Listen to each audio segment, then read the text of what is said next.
बच्चों, तो आज का जो हमारा सेशन रहेगा that would be on horizontal projectile motion.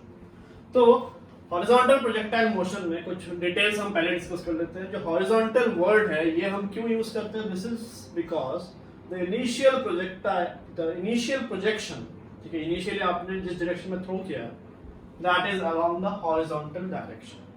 तो एक और चीज भी हम जब स्टार्टिंग में चैप्टर का फ्लो डिस्कस कर रहे थे तो हमने ये डिस्कस किया था हॉरिजॉन्टल प्रोजेक्टाइल जो है that is always thrown from a particular height. ठीक है, हॉरिजॉन्टल प्रोजेक्टाइल आपका ग्राउंड पे नहीं होता, इसके लिए आपको एक पर्टिकुलर हाइट चाहिए होता है। तो यहाँ पे वही केस हमने देखा हुआ है। तो ये हमारा डायग्राम है। तो this is basically a tower of height h, ठीक है, और इस टावर से हम एक ऑब्जेक्ट को u स्पीड से थ्रो कर रहे हैं। ठीक है, तो just like projection from top of a tower जो हमने पहले कर रखा है, हम ओरिजिन या स्टार्ट, ओरिजिन कहाँ पे मानेंगे? तो x और y एक्सिस है, उसका ओरिजिन हम मानेंगे जो स्टार्ट ऑफ द जर्नी है, और the top of the tower वहां पे हमारा 0,0 रहेगा। और उसके बाद ऑब्जेक्ट जो है ग्रेविटी के अंदर नीचे आएगा और पाथ उसमें कुछ ऐसा होने वाला है। तो this is the path how it is going to be. तो ये हमें normal day to day life में भी एक्सपीरियंस किया हुआ कि पाथ कुछ ऐसे ही शेप का होता है। तो यहाँ पे अगर आप देखो as the particle moves around this, ठीक है, तो this is a motion in a plane, x और वाई एक्सिस दोनों डायरेक्शन में वो मूव कर रहा है। तो यहाँ पे हम क्या करेंगे, एनालिसिस जो हमारा रहेगा वो भी वही जैसे हमने ऑब्जेक्ट प्रोजेक्टाइल में किया था, यहाँ पे हम वैसे ही करने वाले हैं।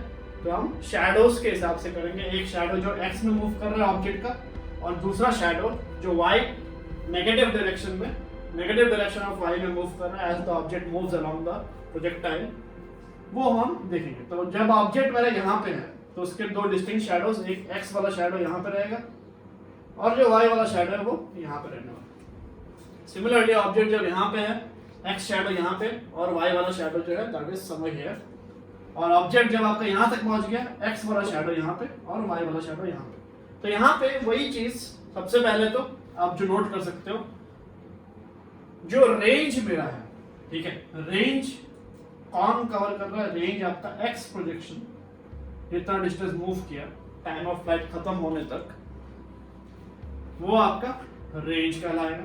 ठीक है, वाई प्रोजेक्शन जितने टाइम में ग्राउंड को आके हिट करता है, ठीक है, तो यहाँ पे as the object moves along the Y shadow moves down, तो by the time the Y projection hits the ground, ठीक है, तो आपका प्रोजेक्टाइल भी ग्राउंड को हिट कर रहा है। As the projectile hits the ground, the y projection also hits the ground simultaneously. तो अगर मैंने y projection का टाइम ऑफ फ्लाइट निकाल लिया तो वही आपके पूरे प्रोजेक्टाइल के टाइम ऑफ फ्लाइट के बराबर होने वाला है।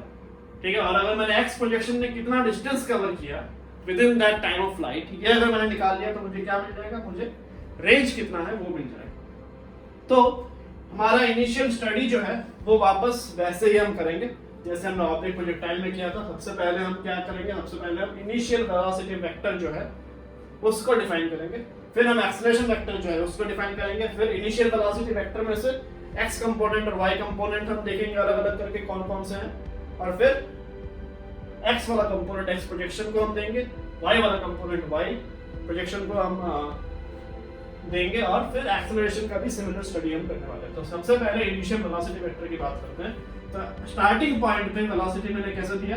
हॉरिजॉन्टल डायरेक्शन में दिया। कितना स्पीड दिया? u के बराबर। तो इनिशियल वेलोसिटी वेक्टर को हम क्या लिख सकते हैं? u i cap. ठीक है, तो अगला जो आपका है, अगर ये आपका u i कैप है तो इसमें j कैप का कोई भी कंपोनेंट नहीं है, तो मतलब ux को मैं u लिख सकता हूँ और uy को मैं लिख सकता हूँ 0। तो इसका मतलब क्या है? ux अगर u है तो इसका मतलब क्या है? x projection starts with u metre पर second and the y projection similarly starts with 0 meter per second।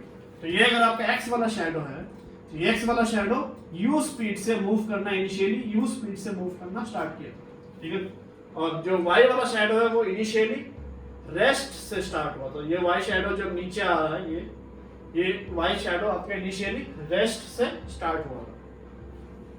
Similarly अगर हम एक्सेलरेशन वेक्टर को देखते हैं तो एक्सेलरेशन वेक्टर क्या है? ठीक है, throughout as the object moves, अकेला ग्रेविटी इस पे लगेगा तो ग्रेविटी का ही एक्सेलरेशन रहने वाला है। तो कितना होगा एक्सेलरेशन? g डाउनवर्ड्स, ठीक है, इसको हम वेक्टर फॉर्म में क्या लिखेंगे? -g j कैप इस फॉर्म में, तो अगर आप इसमें से नोट करो आई कैप का कोई भी कंपोनेंट नहीं है तो ए एक्स क्या होगा, ए एक्स आपका 0 होने वाला है and A Y will be equal to minus जी।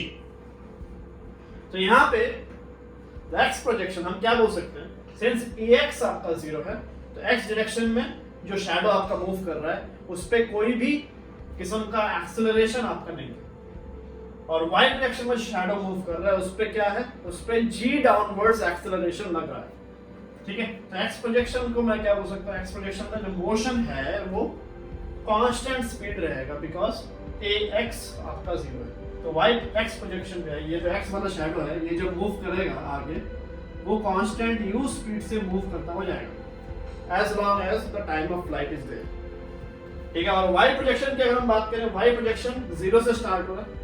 ठीक है, तो वाई प्रोजेक्शन इनिशियली 0 से स्टार्ट हुआ बट ग्रेविटी उस पर माइनस जी उस पर लग रहा है, तो क्या होगा, ये कैसा मोशन बन गया, ये हमने पढ़ा हुआ है फ्री फॉल अंडर ग्रेविटी जो होता है। फ्री फॉल अंडर ग्रेविटी में भी यही चीज होता है, ऑब्जेक्ट रेस्ट से स्टार्ट करता है बट ग्रेविटी लग रहा होता है तो वो जैसे जैसे नीचे आता है उसका स्पीड बढ़ता है।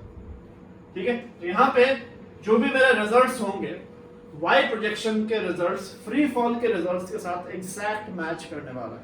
तो फ्री फॉल में जितने भी हमने चीजें सीखी थी, टाइम ऑफ फ्लाइट, ठीक है, और कितना डिस्टेंस कवर करता है, ये सब चीजें हमने ना फ्री फॉल में सीखा था, तो वही सब हम कहाँ यूज करेंगे, इस वाई प्रोजेक्शन के लिए भी यूज करने वाले हैं। सिमिलरली अगर आप एक्स प्रोजेक्शन की बात करो तो एक्स प्रोजेक्शन यूनिफॉर्म मोशन कर रहा है, कांस्टेंट स्पीड से जा रहा है, तो वहां पे हम क्या करेंगे, एक्स प्रोजेक्शन के लिए हम कौन सा सेट ऑफ इक्वेशंस यूज करेंगे, s इक्वल्स टू vt बस। और y प्रोजेक्शन के लिए वही फ्री फॉल के जो हमारे इक्वेशंस थे, ठीक है, वही हम यूज करने वाले हैं।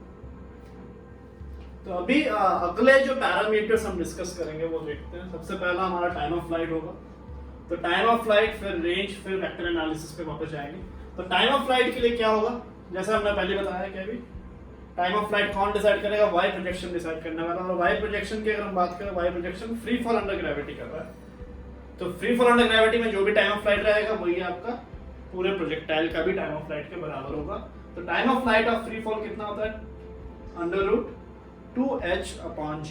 तो ये चीज हमने फ्री फॉल में देखा हुआ है, आप फ्री फॉल का जो वीडियो है उसको आप रेफर कर सकते हो फॉर मोर इंफॉर्मेशन। तो टाइम ऑफ फ्लाइट आपका √2h/g, तो वही चीज आपका इसमें भी आएगा। therefore time of flight of the horizontal projectile कितना हो जाएगा, √2h/g के बराबर। सिमिलरली अगर हमें रेंज निकालना है, रेंज क्या हमने डिस्कस किया अभी, range is the distance moved by x projection, ठीक है, जो कि s इक्वल्स टू vt है। कितने देर में, कितने देर में आपका टाइम ऑफ फ्लाइट खत्म होता है। तो therefore s equals to vt, this is the basic equation for the x projection, because वो यूनिफॉर्म मोशन कर रहा है। तो distance move during the time of flight कितना होगा, s आपका u इनटू कैपिटल T की जगह कैपिटल T आप पुट करो, और इस s को हम क्या रेंज के बराबर भी बोल सकते हैं। ठीक है, this is the basic definition of the range, कि टाइम ऑफ फ्लाइट खत्म होते होते जितना डिस्टेंस कवर कर रहा है वही आपका रेंज है। तो रेंज आपका u इनटू कैपिटल T की वैल्यू अगर आप पुट करो तो u इनटू √2h/g। तो हॉरिजॉन्टल प्रोजेक्शन जो है, एक बार आपने ऑब्जेक्ट प्रोजेक्टाइल सीख लिया तो horizontal projectile is not that much difficult, ठीक है, because everything is almost exactly the same. ठीक है, तो अभी हम वेक्टर एनालिसिस की अगर बात करें, वेक्टर एनालिसिस में अगर आप देखो वापस, एक्सेलरेशन वेक्टर इज -g/j। ठीक है, वापस नोट करो तो this is again a constant. ठीक है, तो मेरे सारे जितने भी हमने काइनेमेटिक्स के लॉज देखे थे वो हमारे वैलिड होंगे। तो हम लिख सकते हैं कि v vector is u vector plus a vector into t। तो u वेक्टर की जगह आप क्या लिख सकते हैं, u into i cap, a vector की जगह -g/j कैप इनटू t।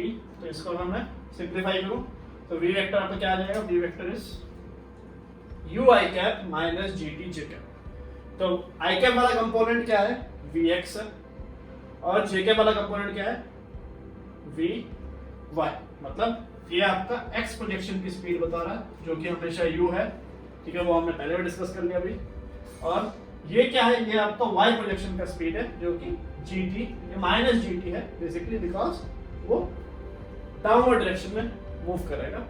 ठीक है, तो vx यहाँ से आप बोल सकते हो vx आपका u है और vy आपका क्या है, माइनस gt। तो अब इसमें से इस वेक्टर का अगर मैं डायग्राम बनाऊं, इस वेक्टर का डायग्राम में आपको बहुत सारी चीजें और दिख जाएंगी। सबसे पहले तो इसका अगर डायग्राम बनाओ तो ये आपका फोर्थ क्वाड्रेंट में रहेगा। बिकॉज यू आपका पॉजिटिव और जे कैप वाला कंपोनेंट नेगेटिव है, तो वेक्टर बी वेक्टर आपका कुछ ऐसा रहेगा, ठीक है। और ये आपका यू हो गया, ये आपका जी टी हो गया, ये एंगल अगर फाई है, ठीक है, तो ये फाई कितना बनेगा, tan inverse G T by U. तो this is the basics of vector. और इसका अगर मैग्नीट्यूड में निकालो, ये कंपोनेंट यू है, ये कंपोनेंट आपका जी टी है, तो मैग्नीट्यूड कितना आएगा, इसका स्क्वायर प्लस इसका स्क्वायर, तो ये माइनस जी टी का होल स्क्वायर, ये आपका आ गया स्पीड। तो आप टी टाइम बाद हॉरिजॉन्टल प्रोजेक्टाइल का स्पीड कितना है ये भी आप निकाल सकते हो। तो अभी हम अगला देख लेते हैं जो डिस्प्लेसमेंट वेक्टर है। तो डिस्प्लेसमेंट वेक्टर के लिए हम वही second equation of motion use कर सकते हैं, s vector is equals to u vector t plus half a vector into t square. तो s वेक्टर क्या बन जाएगा, u वेक्टर की वैल्यू आप पुट करते हैं u i cap into t plus half a vector कितना minus g j cap into t square. इसको मैं सिंपलीफाई करूं तो i कैप के साथ क्या आएगा, i कैप के साथ आपका ut आने वाला और j कैप के साथ आपका माइनस हाफ gt स्क्वायर आने वाला है। तो ये जो पहला टर्म है इसको हम क्या बोल सकते हैं, this is how x is varying with time, और ये आपका y प्रोजेक्शन का है, तो y डिस्प्लेसमेंट के वेक्टर में आपका x और y रहते हैं, ठीक है। तो ये आपका y कोऑर्डिनेट का वेरिएशन आ गया। तो x कोऑर्डिनेट का वेरिएशन को हम क्या लिख सकते हैं, x कोऑर्डिनेट का वेरिएशन u इनटू t, और y कोऑर्डिनेट का जो वेरिएशन है टाइम के साथ, that is minus half gt square. तो यहां से अभी हम आगे इक्वेशन ऑफ पाथ जो है उसको भी निकाल सकते हैं। तो इक्वेशन ऑफ पाथ के लिए हमें क्या करना होता है, y वर्सेस x का इक्वेशन निकालना होता है, जैसे कि हमने ऑब्जेक्ट प्रोजेक्टाइल में ऑलरेडी देखा हुआ है। और इस y वर्सेस x के इक्वेशन में हमें t टाइम जो है उसको हमें क्या करना पड़ेगा, उसको हमें एलिमिनेट करना है। तो टाइम के इक्वेशन को एलिमिनेट करने के लिए क्या करेंगे, पहला इक्वेशन आप उठाओ x इक्वल्स टू t, इसमें t कितना है वो हमने निकाल लिया। अब जैसे आपका t आ गया उसको आप सेकंड इक्वेशन में पुट कर दो, ठीक है। तो आपका क्या आएगा, y equals to minus half g x by u का होल स्क्वायर। तो ये क्या आ रहा है, minus half g x square by u square.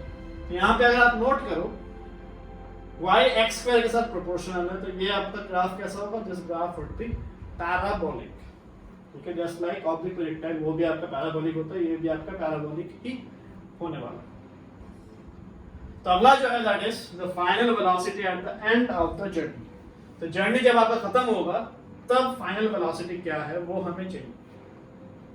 तो जर्नी जब खत्म होगा तो हमारे velocity components at the end क्या होगा, x कंपोनेंट की स्पीड आपका u ही रहने वाला, और जो y कंपोनेंट है उसकी स्पीड कितनी बन जाएगी, उसकी स्पीड वैसे तो डाउनवर्ड डायरेक्शन में gt होता है, t की जगह भी हम कैपिटल T पुट करते हैं जो कि हमारा टाइम ऑफ फ्लाइट है। तो vx कितना बन गया, फाइनल वेलोसिटी का x कंपोनेंट आपका u है और y component minus g capital T downwards है इसलिए, और t की वैल्यू आप पुट करो under root 2h by g, तो फाइनली आपको ये मिलेगा अंडर रूट 2gh, ठीक है। तो फाइनल वेलोसिटी का जो मैग्नीट्यूड है वो कितना आएगा, अंडर रूट इन दोनों कंपोनेंट्स का स्क्वायर करूंगा x और y कंपोनेंट का, तो ये आपका फाइनल वेलोसिटी आ गया। और फाइनल वेलोसिटी जब ग्राउंड को हिट कर रहा है तो कितना एंगल पे ग्राउंड को हिट करेगा, दैट इज थीटा फाइनल, ठीक है। तो ये भी आप निकाल सकते हैं कि थीटा फाइनल क्या होगा, tan inverse g capital T upon u, time की जगह कैपिटल T आपको पुट करना है, तो फाइनल आपको मिलेगा एंगल कितना है, तो that is tan inverse under root 2gh by u। तो यहाँ पे ये चीज भी आपको नोट करना है कि जब ग्राउंड को हिट कर रहा होता है तो y प्रोजेक्शन की speed root 2g capital H के बराबर होता है। तो this is all about horizontal projectile, ठीक है। तो इसमें हम इतना ही स्टडी करते हैं, इससे ज्यादा हमें स्टडी करने की जरूरत नहीं पड़ती। बाकी जितने भी चीजें पूछी जाती है सब आपका ऑब्लिक प्रोजेक्टाइल के टर्म्स में ही होता है, ठीक है। तो उसी लाइंस में हम इसको सॉल्व करते हैं। तो आज का जो हमारा वीडियो है वो हम यहीं तक रखने वाले हैं, ठीक है। I hope you like it, ठीक है। जितना आप हो सके इसको सब्सक्राइब करो मेरे चैनल को, जितना हो सके आप इसको शेयर करो ताकि हमारा चैनल और से ज़्यादा और स्प्रेड हो, ठीक है। तो thank you so much and have a good day. Please like, share and subscribe and hit the bell icon for future updates.